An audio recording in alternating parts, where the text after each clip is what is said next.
I wanted to start our little meditation on one of the deeper meanings of this day, looking at the actual verse in the book of Vayikra, Leviticus, chapter 23, verse... I'm going to read it to you in Hebrew here. So I'm scanning my Hebrew text to find it. Okay, yes. Verse 35. So Leviticus 23, 35. And I'll read it in Hebrew and translate as I go for you. Not that you guys need me to translate, of course. Bayom harishon, that means on the first day, mikra kodesh. What's that? Yeah. Yeah, sacred assembly, holy gathering. Yep. Kol mlechet avodah. I think NASB renders that as lo ta'asu, don't do. Shivat yamim. What's that? Yeah. Taklivu. What's that? Yeah. Bring near. Isheh. What's that? Yeah, fire offering, or literally, yeah, fire. La Yahweh. Bayom Hashmini. And the day of Shemini. Yeah, that's right. Bayom is on the day. Hashmini means on the 8th day. Tirza likes to count in Hebrew, and when she counts in Hebrew, Tirza, how do you count in Hebrew? Achat, Shtaim, Shalosh, Alba, Chamesh, Shesh, Sheva, and what's this one? Shmona. Yeah. So Shmona is Hebrew for what number? 8. That's correct. So if you wanted to say 8th, how would you say 8th? You'd say Shmini. So Shmona is 8 and Shmini is 8th. All right. So this day in Hebrew is called Shemini Atzeret, and we just learned that Shmini means 8th. We can just finish reading this verse to get the other word. Mikra Kodesh. Yeh lachem, which means it'll be for you. Vehiklav tam, and you, plural, will bring Isheh la Yahweh, a fire offering to Yahweh. Atzeret, he. Did you hear that word there? Atzeret. Yeah. So the big question is, what is an Atzeret? How do your translations render that? Doesn't even have it kind of leaves that out. Really? Bring a fire offering and Atzeret. There should be some kind of translation. Skip. A closing assembly is how yours renders that. Okay, that's a good translation. Is this the end of 35 still or 36? Or what verse is that? Yes, we're in 36 now. 36. Oh, it just says offering made by fire. Day of public assembly. A day of public assembly. Okay. So you can. It just says it is an assembly. Okay, you can hear there's a bit of a variety of translations there. Hey, we're going to look into why that is, because there's a deeper meaning to that word. And that's why these translators are kind of struggling to figure out the best way to render that. Anyway, it says Atzeret hi, it's an Atzeret. Kol mlechet avodah, so like all laborious work. Lo ta'asu, don't do. And then it says Ele moedei Yahweh. These are the appointed times of who? Of Yahweh. That's right. So that's why we're here, because this is an appointed time of the Creator of the universe, where He has invited His covenant people to encounter Him, to gather before Him. And for me personally, this is also a day that I observe because Yeshua observed this day, and I follow him. So if it was something that Yeshua did, then it's something that I want to do too. And that just hits me anew every year. This is something that Yeshua grew up doing every year of his life. You know, it wasn't just something he did because he had to.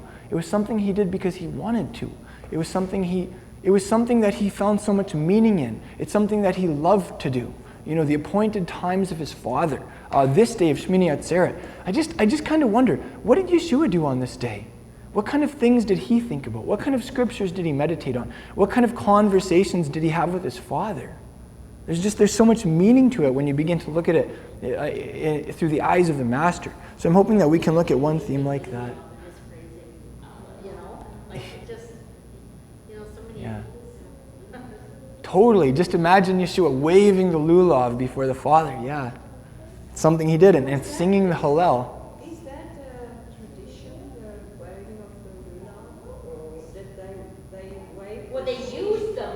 Yeah. Right, because it says. Well, yeah, it says to take for yourselves those 4 species, but then it doesn't say what to do with them. Right. So in the Jewish tradition, you wave them as a form of prayer, essentially. So, like, in the Jewish tradition, it says, like, if you just take them, you fulfill the mitzvah. Just take them in your hands. But if you wave them, that's even better. It's like taking them enthusiastically. Remember that story? I don't remember which king. It was like the prophet said to the king, whack the ground with the arrow. And so the king whacked the ground 2 or 3 times or something. And then the prophet said, why didn't you hit the ground more? Why didn't you hit it more fervently? Then Yahweh would have delivered you from all your enemies, but now you're only going to have 2 or 3 victories. And it was like some prophetic act where however many times the king whacked the ground with the arrow, that's how many victories he would have. And the prophet was really upset. He's like, why didn't you do it more? So maybe that's why we wave the lulav. It's one of those things where it's like, well, our father said to do it, so let's do it with all our might. Because who knows what this means to him?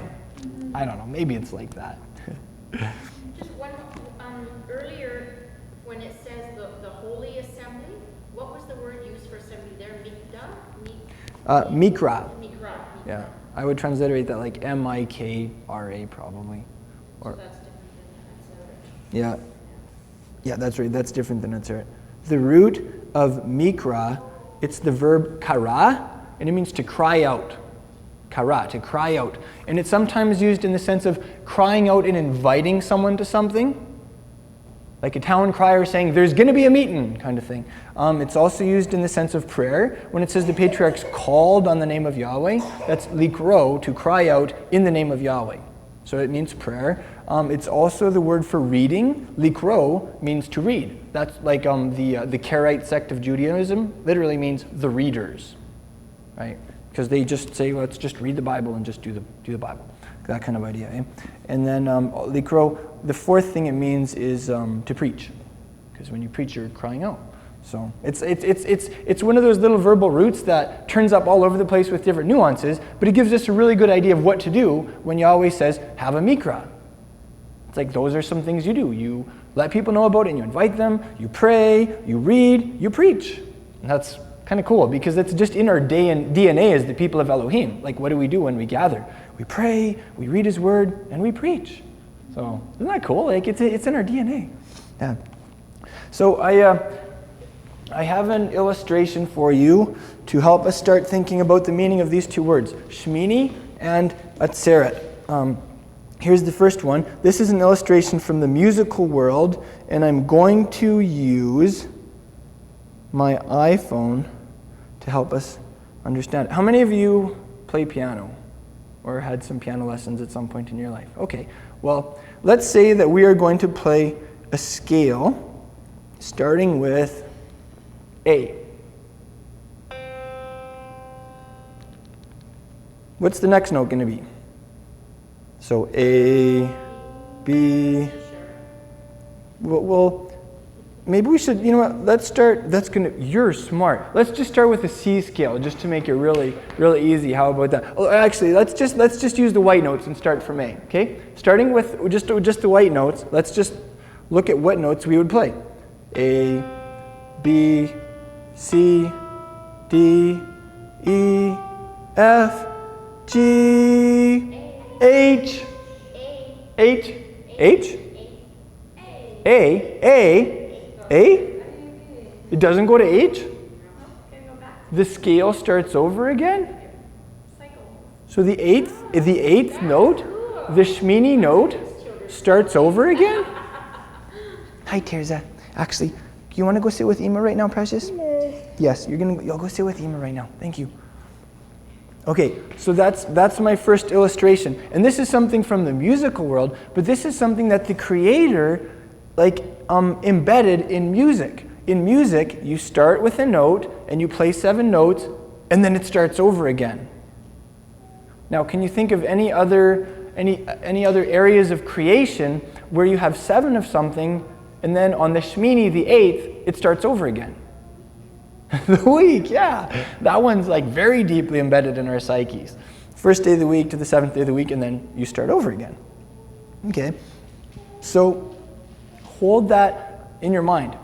Something about this day is connected to that concept of counting through 7 and then the 8th starts over again. you have something that's new, or you start something. I think let's just use the word start for that, okay? Eighth has to do with starting. So Shemini has to do with starting something new. Okay. Yeah, new beginnings. Yeah.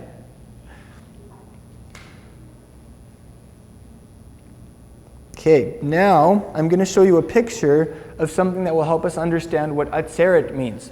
The verbal root from Atzeret is atzar. It's a ein, tzadi, resh. Ein, tzadi, resh. And this is a picture of Atzeret. This is what the verb atzar means in modern Hebrew. What's that? Stop! That's right. To atzar means to stop. It means like it has the connotation of stopping something, or checking something so that it halts its forward progress, or closing it off, finishing it, so to speak. So why would the last day of the festival of Sukkot be called an Atzeret? Yeah, that's right. It's the end of the festivities. It's the stop of it. It's like how you close off the festival, basically. So on just a literal level, Shemini Atzeret, it's the 8th day, and it's the day when you have the Atzeret, where you have a gathering to close off the festivals. But I think there are also some deeper questions that we can be asking ourselves and thinking about on this day. So that's where I want to go with you all now. You remember John Lennon from the Beatles? He invited a generation to imagine a perfect world, so to speak. Imagine their version of paradise. Imagine there's no this. Imagine there's no that. That kind of idea. That was interesting. I think it really sparked the imagination of a generation, and I don't think that was for good, quite honestly. Although maybe some of the ideas in there did grab something that was good, maybe something deep inside people that were longing for what the gospel gives. Maybe that happened. But it is interesting that when it comes to the idea of like a perfect world, when it comes to the idea of paradise, most people have an idea of what that would look like. Have you ever noticed that? So let's just say your average person here in Prince Albert, if you were to ask them, what would a perfect world look like to you? What are some of the things that people would say?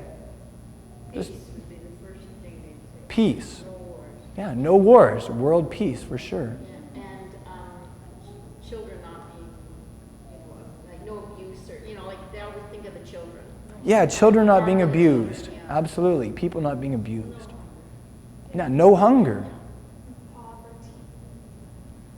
Yeah, no poverty. No disease. Everyone having enough. Yeah, no disease, right. Like, yeah, peace would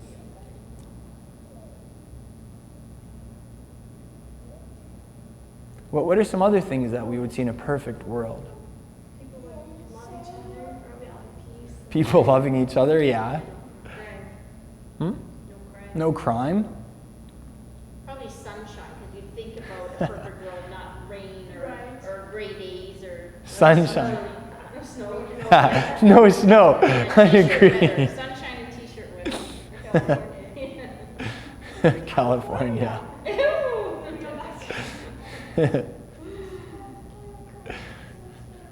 There's a reason why California has the highest population in the United States, eh? Or yeah, it does, doesn't it? Yeah. California's pretty close there. Yeah, that helps too. Okay.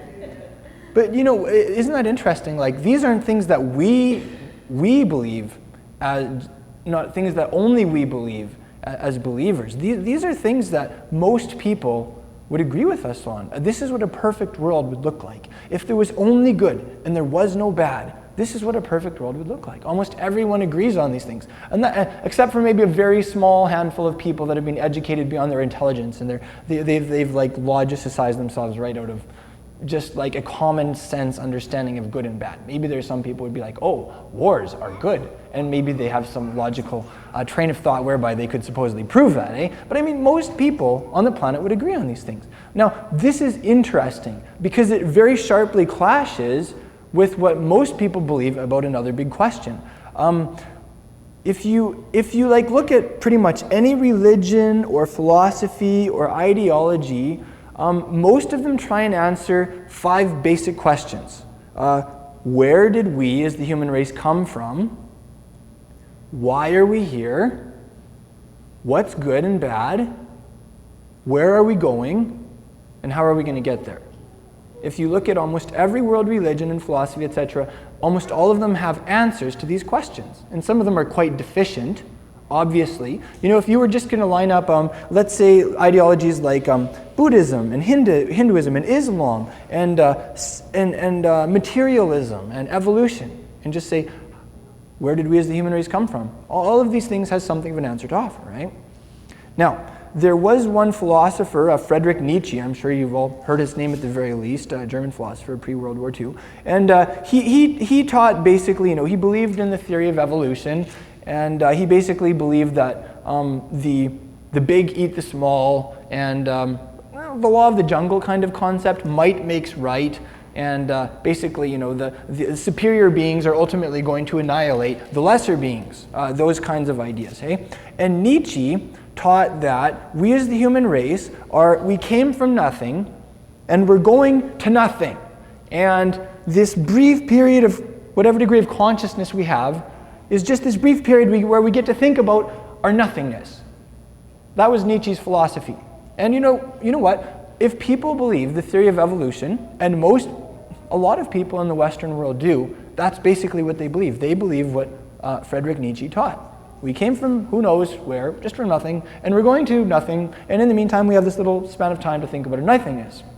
And of course, when you think about that, I'm actually surprised we don't have more killing sprees and serial murderers and horrific human rights violations. Because when you believe that you came from nothing and you're going to nothing, and in the meantime you're nothing, then basically you can get away with anything, and you might just mentally crack. And you might end up doing some really stupid things, because after all, you're nothing and you're going to nothing.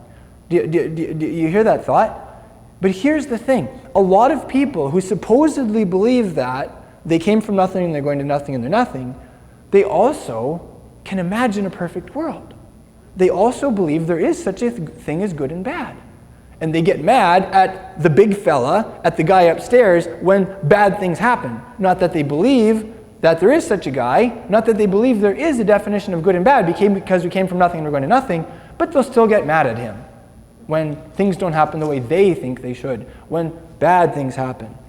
Have you ever noticed that? I think that's a major inconsistency in the way many people in our society think and respond to situations. And that's something to think about on today, on Shemini Atzeret. Let's think about that a little more together. Of course, as believers, just to put this little disclaimer in there, we don't believe that we came from nothing and we're going to nothing, do we? We believe that there was someone who was very smart, who intentionally created this beautiful world, which is why there's so much beauty and symmetry and everything works together so intricately, which is why we see things like love and care and so many of these things that are almost abstract, but they're also like the greatest realities that we experience. We believe that, and we believe that every human being was created in the image of our Creator, Elohim, and we believe that we are going somewhere. Every human being is going somewhere. So it's actually the exact opposite of Nietzsche. And we believe, too, in an idea of a perfect world. We believe in an idea of paradise, isn't that? So I'm just saying that to kind of compare some things that we believe and that a lot of other people in our city believe in, and comparing those things. So let's kind of like take that to the next concept here. And we kind of went over this, but I want to. This is the big thought, so I want to look at it again. To get to a perfect world, what would have to start and what would have to stop? And I'm asking about starting and stopping because that's the big theme of the day. Shemini Atzeret, starting and stopping. So to get to a perfect world, what would have to start and what would have to stop? Hate would stop. Hate would stop and love would start.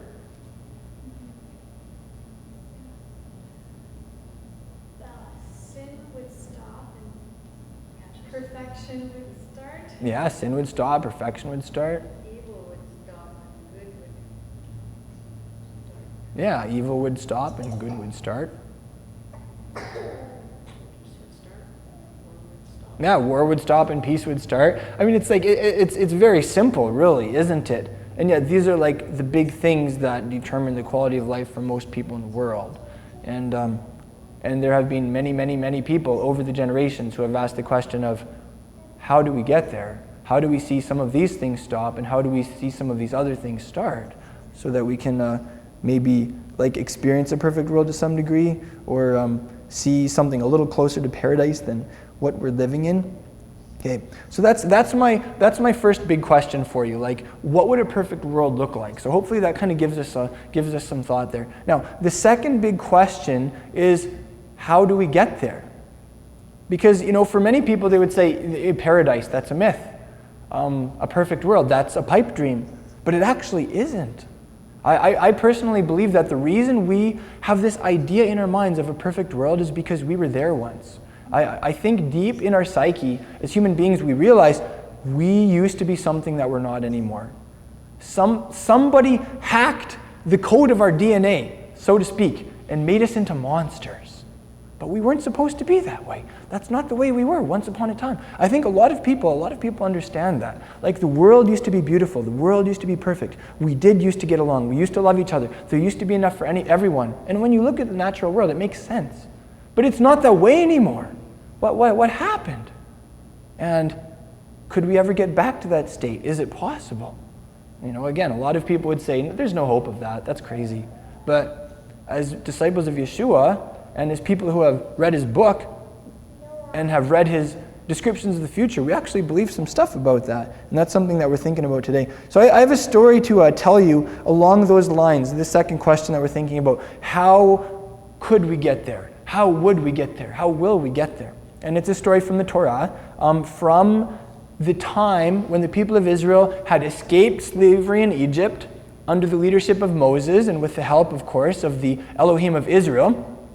And they were in the wilderness. And this is in the third book that Moses wrote. It's in the book of Bamidbar, in the wilderness. In English, it's called Numbers, chapter 16. And I'll just sum up the story for you. Basically, in this story, there was a handful of national leaders who planned a mutiny against Moses. And it didn't go very well for them. The earth opened up all of a sudden, and they all fell into this big crack in the earth, and then it closed up, and that was the end of them. The next day, the whole nation basically freaked out at Moses and Aaron, and they continued the mutiny. And they said, "You caused the death of Yahweh's people." And they all began to gather around Moses and Aaron. It was probably the kind of thing that would happen right before a lynching happens. There was a lynch mob atmosphere going there. And Moses and Aaron were about to die. Until, guess what happened? A cloud formed over the tent of meeting where Yahweh dwelled.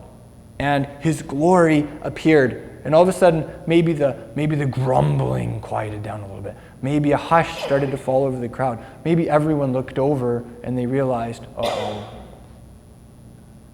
At this point, Moses and Aaron, they hadn't tried to run away. They hadn't tried to fight. They had just fallen on their faces. And when they saw the cloud form and the glory appear, Moses looked over at Aaron. I can just imagine them lying on their faces on the ground. Moses looked over at Aaron and said, "Quick, go get the censer." And of course, that's the little dish that would hold the incense that Aaron would burn, that sweet-smelling incense.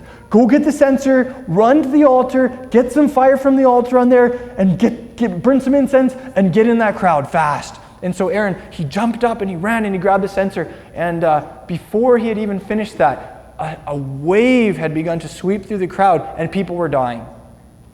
People were just dropping dead because they had rebelled against the authority of the Creator. And so Aaron, with this censer, with this incense coming off of it, he began running through the crowd, shouldering his way through the crowd. You can just imagine this wave of people dropping dead and just spreading through the crowd. And he had to make it past there to the people who were alive. And Moses said to him, atone for the people, cover for their sins was the idea. And so Aaron, he managed to make his way through the crowd, probably jumping over dead bodies, freshly dead bodies. And when he made it to the living people, the plague stopped. The judgment was rescinded. It's like the people's sin was atoned for. And it says in the Torah that Aaron took his stand between the living and the dead. And the plague was stopped. Guess which Hebrew word that is? Atzeret. That's right, Atzeret. The plague, you could say Atzereted, I guess, if you wanted to use Hebrewish. Hebrewish is Hebrew English. But yeah, that's a story from the Torah where it uses this word Atzeret, which is what we have today, which is one of the big themes that we're thinking about. So what do we see in that story? We see people who rebelled against the Creator. We see them experiencing a plague, and they're dropping dead from it, which is very, very pretty much what we're all experiencing as the human race today. We rebelled, and we are experiencing so many plagues. Plagues on our health, plagues on our finances, plagues on our families, plagues on international peace. We're experiencing all these plagues. And in that story, there was one man. And if he could make it through the dead bodies, and he could stand between the living and the dead, he could stop the plague. How? By atoning for the people. Now, let me ask you, is Aaron the savior of humanity? Has Aaron atoned for the sins of the world? Or could he be a picture of somebody else, somebody that was to come? Yeah, I think so. I think that Aaron was a picture of Yeshua, the ultimate priest, and how Yeshua atoned for our sins as the human race once and for all. Why? So we wouldn't all have to die. So that all of these things that are plaguing the human race, that keep us from paradise, that stop us from experiencing a perfect world, they could all be what? Stopped. Checked. Atzard. So, that is a story about today. That is a story that basically answers the question of how are we going to get to a perfect world? The answer is through Yeshua. Through the man that atoned for our sins, that enabled us to experience forgiveness, that can empower us to live right, that can take us back to the way things were in paradise. So it's a great day to remember the gospel. And I was thinking this week about the meaning of the word gospel. Gospel, of course, means good news, eh? You guys all know that, so I'm not even going to ask you what it means. But I've been thinking about that. Because, sometimes we as, let's say, whatever you want to call people kind of like us, like Bible believers, religious people who go to church, basically like anybody kind of like us, often the world outside will stand and look at us and say, those people are really negative people. Those people, when I read about them in the news, they're primarily defined by what they're against. They seem pretty negative. They're against free choice, or they hate homosexuals, or they're against people drinking and having fun.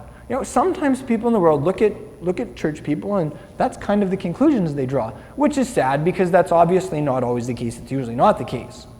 But at the same time, maybe sometimes some of their impressions are a little bit true. But I just think that's sad because the reason that we are here today, for instance, gathering, is because we've heard some really good news. We've heard the most positive thing that you could ever imagine, and we believed it.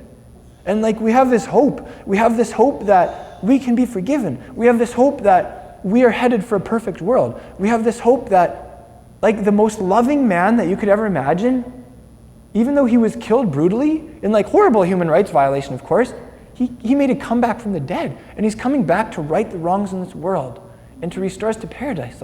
We believe that. And I just think, wow, that's such good news. That's the kind of thing that could take someone that's really depressed and just put, a light in their eyes. It's the kind of thing that could take someone who has who's sad and could make them incredibly happy. I just think, wow, it's something to remember today. The gospel, the good news. So, it's on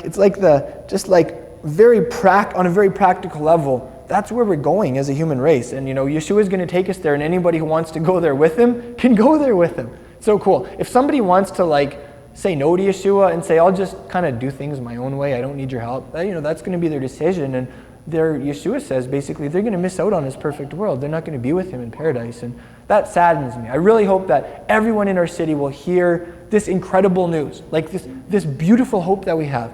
And I hope that they'll believe that with us. I hope that they'll accept what Yeshua stands for. I hope that they'll be there with him in paradise. I hope that we can all see each other in that perfect world and laugh together and dance and sing his songs.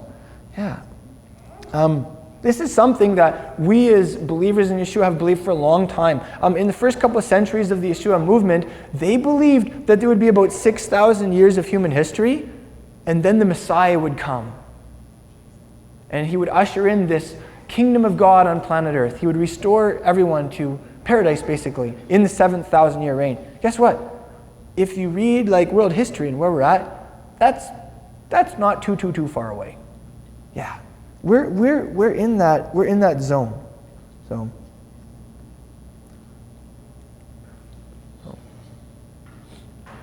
that's some good news that we can think about today. Some stuff that is going to stop and is going to start on the way to paradise. And you know what's kind of cool? You know some of the things you all mentioned, like war, human rights violations, financial inequity, those kinds of things. Those things will stop, like the prophets of Israel said. But on the other hand, when we look at communities of people who are following Yeshua, could we say that we have seen those things already stop? No, to some degree not. But to some degree have we too? I mean, I look at our community, for instance, and I see people from very different backgrounds coming together and loving each other and sharing and caring and helping each other.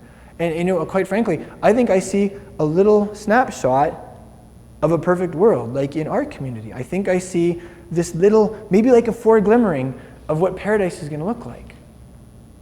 Oh, what do you guys think? And yeah, we're still recovering sinners. We still have our bad days, right? But you can see that in the midst of Yeshua believers. It's like, yes, the kingdom of Elohim is coming, and the kingdom of Elohim is in your midst right now. So that's something to rejoice about today.